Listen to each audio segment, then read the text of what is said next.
प्रदोष व्रत को सर्व कामना पूर्ति वाला व्रत कहा जाता है। दोनों पक्षों में पड़ने वाली जो प्रदोष व्रत है उनको करने से कई प्रकार के शुभ फलों की प्राप्ति होती है। प्रदोष व्रत में वार का बहुत ही ज्यादा महत्व होता है, अर्थात प्रदोष का व्रत जिस दिन पड़ जाता है उसके आधार पर उसका नाम वैसा ही हो जाता है। जैसे एक सप्ताह में 7 दिन होते हैं, तो उन 7 दिनों के जो नाम हैं उनके नाम के आधार पे प्रदोष का व्रत जिस दिन पड़ जाता है उसका नाम वैसे ही हो जाता है। जैसे सोम प्रदोष, बुध प्रदोष, रवि प्रदोष, शनि प्रदोष आदि। और इन सभी प्रदोषों में शनि प्रदोष को बहुत ही ज्यादा महत्वपूर्ण माना जाता है।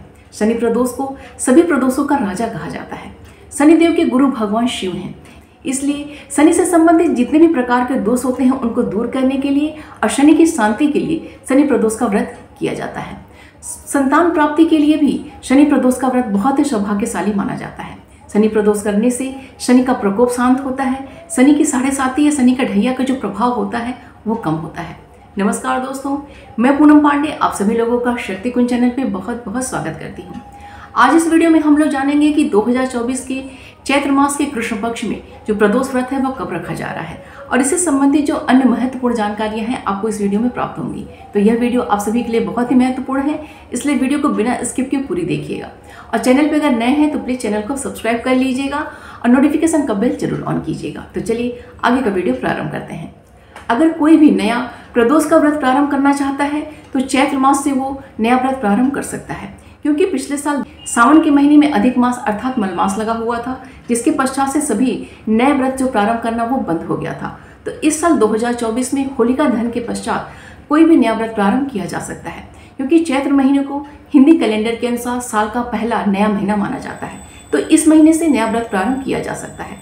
तो 2024 में चैत्र मास के कृष्ण पक्ष का जो प्रदोष व्रत है वो शनि प्रदोष है। तो कोई भी अगर प्रदोष व्रत प्रारंभ करना चाहता है तो इस शनि प्रदोष से अपना नया व्रत प्रारंभ कर सकता है, क्योंकि शनि प्रदोष को बहुत ही महत्वपूर्ण माना जाता है और ये बहुत कम भी प्राप्त होता है। और शनि प्रदोष को सभी प्रदोषों का राजा कहा जाता है। तो प्रदोष व्रत को प्रारंभ करने के लिए शनि प्रदोष सबसे उत्तम होता है। अगर आप चाहिए तो इस शनि प्रदोष से जब तक आपकी सामर्थ्य है तब तक प्रदोष व्रत करने का संकल्प ले सकते हैं, या फिर इस शनि प्रदोष से आप 1 साल तक प्रदोष व्रत करने का संकल्प ले सकते हैं। नहीं तो फिर अगर आप केवल एक व्रत करना चाहते हैं तो इस शनि प्रदोष का भी केवल आप एक शनि प्रदोष का व्रत कर सकते हैं, क्योंकि शनि जो प्रदोष होता है वो सभी प्रकार की मनोकामनाओं को पूर्ण करने वाला माना जाता है। और साथ ही साथ शनि से संबंधित जितने भी प्रकार के दोष होते हैं इससे भी, इस व्रत से भी वो शांत होते हैं, वो दोष दूर होते हैं। 2024 चैत्र मास के कृष्ण पक्ष की त्रयोदशी तिथि का प्रारंभ 6 अप्रैल दिन शनिवार की सुबह में 10:19 से हो रहा है और त्रयोदशी तिथि का समापन 7 अप्रैल दिन रविवार की सुबह में 6:53 पे हो रहा है। तो जैसा कि हम सभी जानते हैं कि प्रदोष का व्रत तभी रखा जाता है जब प्रदोष काल में अर्थात संध्या काल में हमें त्रयोदशी तिथि प्राप्त होती है। भले ही पूरे दिन त्रयोदशी तिथि रहे या ना रहे, लेकिन संध्या काल में अर्थात प्रदोष काल में त्रयोदशी तिथि अवश्य व्याप्त होनी चाहिए, तभी ये व्रत रखा जाता है। तो 6 अप्रैल दिन शनिवार को हमें प्रदोष काल में त्रयोदशी तिथि प्राप्त हो रही है, इसलिए इसी दिन प्रदोष का व्रत रखा जाएगा। और यह प्रदोष का व्रत शनिवार को पड़ रहा है, इसलिए इसे शनि प्रदोष कहा जाएगा। 6 अप्रैल दिन शनिवार को शुक्ल योग, शुभ योग और ब्रह्म योग का संयोग प्राप्त हो रहा है, जो कि बहुत ही उत्तम है। शनिवार का दिन और इन तीनों योगों का संयोग बहुत ही अच्छा है इस व्रत को संपन्न करने के लिए। इस दिन शिववास सुबह में 10:19 तक नंदी पे है, उसके पश्चात भोजन में है। और 6 अप्रैल को दिन शनिवार को प्रदोषकालीन पूजा का जो मुहूर्त है वो शाम में 6:17 से लेकर रात्रि में 8:34 तक है। शनि प्रदोष के दिन शिवलिंग का अभिषेक जल में काला तिल डाल के अवश्य कीजिएगा। इससे भगवान शिव की कृपा के संग संग शनिदेव की कृपा भी प्राप्त होगी। इस दिन भगवान शिव का पंचाक्षर मंत्र नमः शिवाय का या फिर उनके षडाक्षर मंत्र ओम नमः शिवाय का ज़्यादा से ज़्यादा जाप करिएगा। इस दिन रुद्राष्टक का पाठ करना, शिव चालीसा का पाठ करना, शनि चालीसा का पाठ करना बहुत ही ज़्यादा लाभ देता है।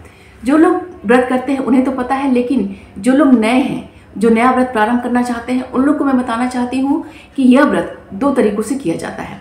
इस व्रत के पहले नियम के अनुसार इस दिन, जिस दिन व्रत होता है उस दिन के सूर्योदय से लेके सूर्यास्त तक व्रत किया जाता है और सूर्यास्त के पश्चात प्रदोषकालीन पूजा के पश्चात सात्विक अन्न ग्रहण किया जाता है। और प्रदोष व्रत के दूसरे नियम के अनुसार जिस दिन व्रत होता है उस दिन के सूर्योदय से व्रत प्रारंभ हो जाता है और व्रत के अगले दिन के सूर्योदय तक व्रत किया जाता है, अर्थात 24 घंटे का यह व्रत होता है। व्रत के अगले दिन सूर्योदय के पश्चात आप अन्न ग्रहण कर सकते हैं। इस व्रत में आप सेंधा नमक भी प्रयोग कर सकते हैं। शनि से संबंधित दोषों को दूर करने के लिए मैं कुछ आपको उपाय बता रही हूँ। ये उपाय बहुत ही ज़्यादा शक्तिशाली माने जाते हैं और बहुत ही अच्छा परिणाम देते हैं, जिसे आप शनि प्रदोष के दिन आप कर सकते हैं। जिसमें पहला उपाय है कि आपको एक खाली कटोरे में सरसों का तेल लेना है और उस सरसों के तेल में आपको अपनी परछाई अर्थात अपनी छाया देखनी है। फिर उस कटोरे को आपको किसी शनि के मंदिर में दान कर देना है। इसे छाया दान कहा जाता है।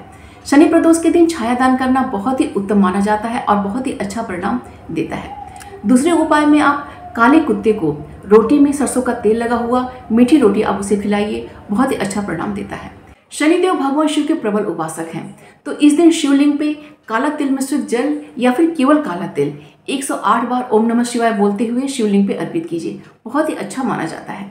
इसके साथ ही साथ शनिदेव से संबंधित जो दोष होते हैं उनको दूर करने के साथ साथ अन्य ग्रहों के दोषों को दूर करने के लिए इस दिन काला जूता, काला छाता, काला तिल, काले चने की दाल, उड़द मिश्रित खिचड़ी आदि का दान करना भी बहुत ही ज़्यादा उत्तम होता है और बहुत ही अच्छा परिणाम देता है।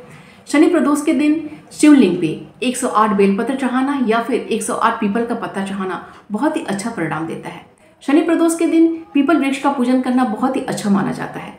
इस दिन पीपल वृक्ष में दूध मिश्रित जल अर्पित करना चाहिए। पीपल की कम से कम 7 परिक्रमा करनी चाहिए। वहाँ पे धूप और दीप अर्पित करना चाहिए। इसके अलावा वहाँ पे 5 मिठाई वहाँ पे अर्पित करके वहीं पे बैठ के पितरों को स्मरण करना चाहिए और पीपल वृक्ष का पूजन करना चाहिए। अगर संभव है तो वहीं पे बैठ के सुंदरकांड का पाठ करना चाहिए, बहुत ही अच्छा परिणाम ये भी देता है। जो उपाय मैंने आपको बताए हैं इसमें से आप कोई एक उपाय भी कर सकते हैं या फिर एक से ज़्यादा उपाय भी आप कर सकते हैं।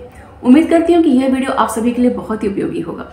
वीडियो पसंद आएगा तो प्लीज़ लाइक कीजिएगा, शेयर कीजिएगा अपने दोस्तों और रिश्तेदारों के संग। मिलते हैं अगले वीडियो में। भगवान शिव और माता पार्वती की कृपा दृष्टि हम सभी पर बनी रहे, यही मंगल कामना है। अपना और अपनों का ख्याल रखिएगा।